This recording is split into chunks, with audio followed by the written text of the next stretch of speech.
Hi, I'm Ray Mercury, executive producer from Five Talent Entertainment, and on Gill Broussard's behalf, I just wanted to let all of his fans know that Planet 7X The Destroyer documentary is now available online at planet7x.net.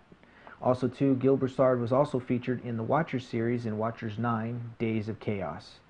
And for those of you who are not into DVD hard copies, you can still also go on planet7x.net and order your digital download copy if that's what you prefer.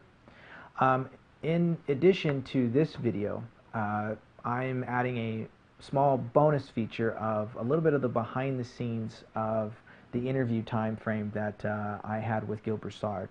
Now, it's completely unedited.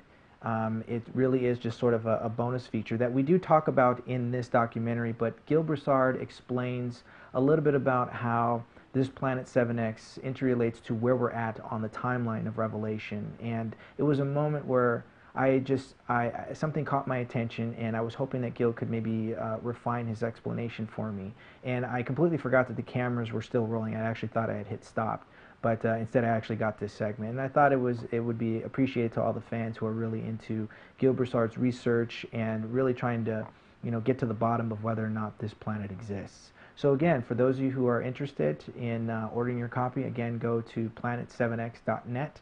Where you can order your hard copy, as well as you can order your hard copy where Gill Broussard is featured in Watchers 9 Days of Chaos. So thank you so much, and I hope you enjoy this bonus feature. So Gill, I'm just curious, so after we're putting all this together, I kind of overheard you talking on the phone, and you mentioned something about the rabbis, that if this doesn't happen now, if things aren't actually happening on this particular Jubilee, that it's never going to happen. I didn't understand what was that. I didn't mean to eavesdrop or anything, but it was making sense to me. So what if this planet doesn't come around, or this Jubilee doesn't actually happen, that the return of Yeshua doesn't happen? What does that mean? Well, the Bible tells us straight off that this generation shall not die out, and it's expected from most of the Messianic community that's been taught throughout the years that Elijah will come back on a Jubilee. If he does not come back on this Jubilee, because right now we count when the agreement for Israel to be born was signed in 1947. Right. If they were having their bar mitzvah in age 13, that's when they're accountable for a witness, that means they're 83 in 2016. Okay. It can't be the next Jubilee. There would be 133. That generation would be would have died out. Therefore, we have three religions that's looking at 2016: Islam, Judaism, and Christianity. Okay. They're either all wrong, as well as the date. Okay. If it doesn't show up. But if it does show up, then we're all right. So right now the math is working. So your data is showing that this planetary body is supposed to come around in sync with basically everything that's been written about. The Niebuhr disk points to the time of Joseph. From the time of Joseph, we can figure out the day they entered Canaan. Okay. If it wouldn't be for a Niebuhr disk, we wouldn't be able to point out to that date when they entered Canaan. It says that was the first Jubilee. Okay. From there to 2016 is 70 Jubilees. From the time Israel was formed in 1947 to now is 70 years. So we're in the 70s. It would break the model of him using the 70s and the 7s, okay, as well as the Jubilees. We'd have to either get it all wrong, and it's not coming at all, which is the sign in heaven, which is the sign of Jonah. We would have 40-day warning. So if not here by February through December, then it won't happen, because we have to see a sign in the sky. But if we do see a sign and the internet's down, you have to make your own decision to fulfill the Mikra, appear at Jerusalem in Israel, to see the two witnesses that appear for the Feast of Passover. Without being there, you're going to miss the appointed time, because the bride has to be at her home It's Old Jerusalem. The groom comes pick up the bride. The bride doesn't go meet the groom.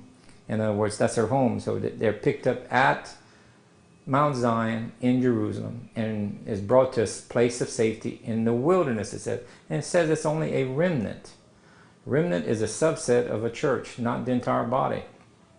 So you're talking about also too, like time of Jacob's trouble. Then, so when did that actually happen? When did the time of Jacob's trouble actually happen? That leads us into, I guess now we're in the beginning stages and birthing pains of Revelation. We're in Revelation. We're in the tribulation right now. We're in the beginning stage of tribulation, which means that we have already come through the time of Jacob's trouble. When did that start? Jacob's trouble started in 2001 when Esau declared war against their brother Jacob, or Israel. So when you're talking Esau, you're nation against nation. So you're Singular. referring to elements of the Bible. When we're talking about the Bible, we're talking about Esau and his brother, was it? Yes. In the womb. So Yes. so Esau went into the way of Muslim, which is now Islamic, and now Christian and Jews pretty much make up the other, because there's 10 lost tribes as well as Judah that's going back to the land. They always hold the scepter, per se, throughout history of the Messiah coming back, and and when he did show up in 28 AD. So he's going to return back to Israel again for this Mekrah, picking up his bride and the bridemaid. The bridemaid this is following a Hebrew wedding, not a Western wedding. I thought the time of Jacob's trouble was 20 years, or what is it 20 years, and we just hit the last half. We can look at the trouble, Jacob, which is in marriage. He had to work 7 years, okay? First, that was a Shemitah. There's no work that takes place on a Shemitah. So his work had to start the second year. So 2001 was a Shemitah, so you start to count in 2002. He worked for 7 years, and then he was fooled or tricked into a bride that he was not expecting. Well, reverse the roles from a bride to a groom. In 2008, we were tricked by one they called a Messiah. Here in America, we were tricked. The world, because he's a world leader. That's true. Okay. Okay, so we have to wait now another 7 years to fulfill another work pattern, which at the end of the 7th year is when the contract's in. Therefore, at the beginning of the next year, which would be a jubilee coming up, that's when the groom comes to pick up his bride. And that's Jesus coming down. Elijah announces the coming. 3.5 days later, which remember, Elijah comes on the Feast of Pentecost, that's a full moon. 3.5 days later is the sign in heaven, given to us March 26th. That's when he picks up the bride in Jerusalem. A remnant is taken into the wilderness, which is the bride and the bridemaid, which you've heard in some English translation as the wise and the foolish virgins. Mm-hmm. But that's not the word virgin, it's maidens. Okay. So they're bridemaids to the wedding. In the old days, they carried lamps for the procession at night. They didn't have street lights. So there's 5 times more of them as the bride. The bride are only from Israelite tribes. The bridemaid can be from any tribe, and there's 5 times more than them. If you take the bride, which is 144,000 in Hebrew, you only count the male as head of household. Therefore, if you multiply 3.5 times 144,000, you get about 500,000 people that make up the bride. The bridemaid, the wise, are 5 times that. That totals to 2.5 to 3 million people that are exiting to go to this place of safety, because the foolish don't make it. Right. That's roughly the same number as they estimate for the exodus of Egypt. I don't think that's an accident. No. There's too many patterns that are rehearsal patterns that match. So this is how he's fulfilling the ancient Hebrew wedding ceremony, because people get mixed up with 2 taking aways. The first one, and this is how it's qualified. The first taking away, it says you have to be in Mount Zion. You can read Job 2nd chapter, verse 30 to 32. It states it's the end of days and that there's a double eclipse that can only happen by a third body. Then it says for a remnant there's an escape in Mount Zion in Jerusalem. So specific. Now you go to Revelation, it says they're taken to the wilderness. Wilderness is never referred to heaven. And remnant does never refer to the entire church. Yeah, it's a small group. The next one, which is 3.5 years later, he says if you make it to the end without any help from him, count yourself lucky. That meant in the place of safety. If you didn't make it to the place, a small portion of people will make it to the end of the Great Tribulation. So then we're actually looking at the fact that this planet is prophesied in Revelation. Multiple times. This is the most talked about object in the Bible and the least known.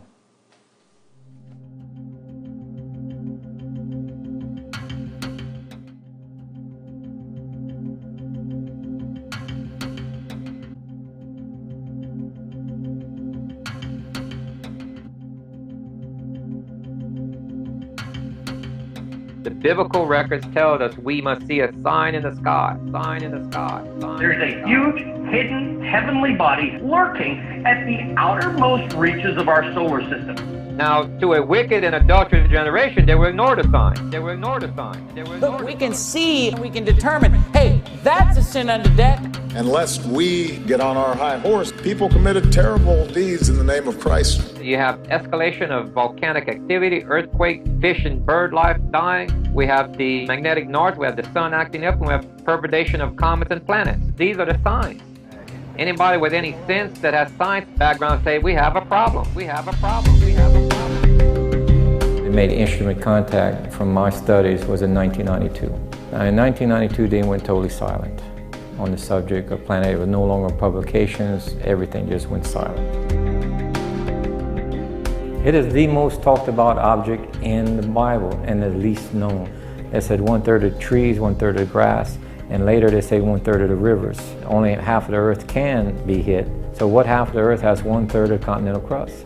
That is North and South America. Whenever you look at Revelation and other parts of the Bible, it matches the science and gives us quite good details on what to expect.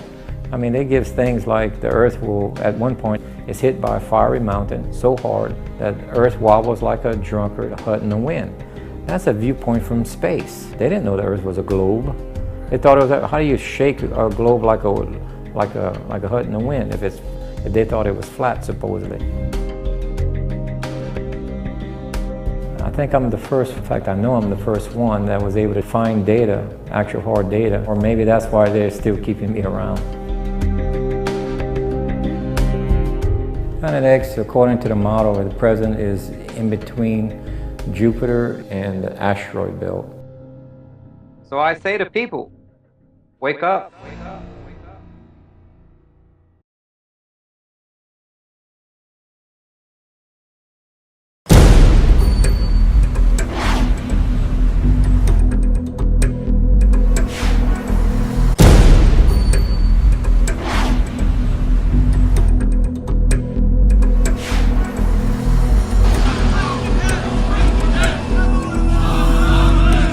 Let me tell you, the people don't trust you, and the people don't trust the media. Right. Climate change constitutes a serious threat to global security. والله ايه ده بنت حمد بن جاسم. And soon you will see what you will not believe. Look the guns machines in their hands. All of those are Hamas. Look, they are surrounding them. For playing songs in a wedding. Choking him out. Look, he's choking him out. Look, he keeps tasing it. Call the police.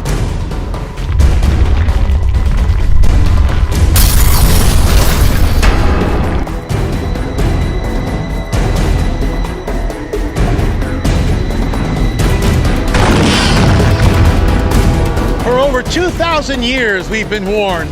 Is this the end of days?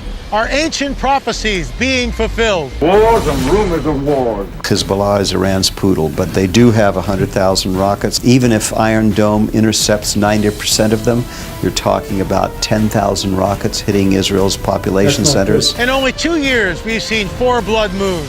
The solar eclipse, and in Israel, the end of the Shemitah. Does this spell financial collapse for America and perhaps the rest of the world? It's a banking takeover, man. How much more proof do people need? While this video about the Messiah has gone viral, rabbis in Israel are further investigating the Hebrew calendar year 5776, which corresponds to 2016. Meanwhile, right here at home, we have really big problems. Absolute out of control insanity.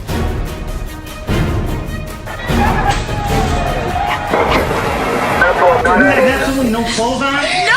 I'm in the fucking shower! What is wrong with you? Sightings of UFOs worldwide have become even stranger and more bizarre. Richard Shaw does an in-depth analysis of the aliens in the Kumburga's UFO. You won't believe what he found hidden in the original footage.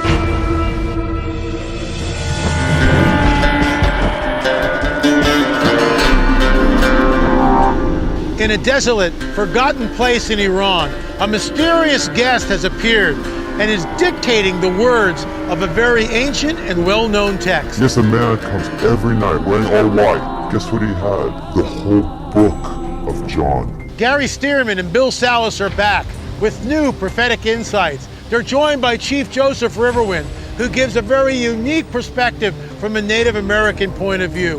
What do they know that we don't? You'll also learn about a huge effort underway in Israel right now to rebuild the Third Temple.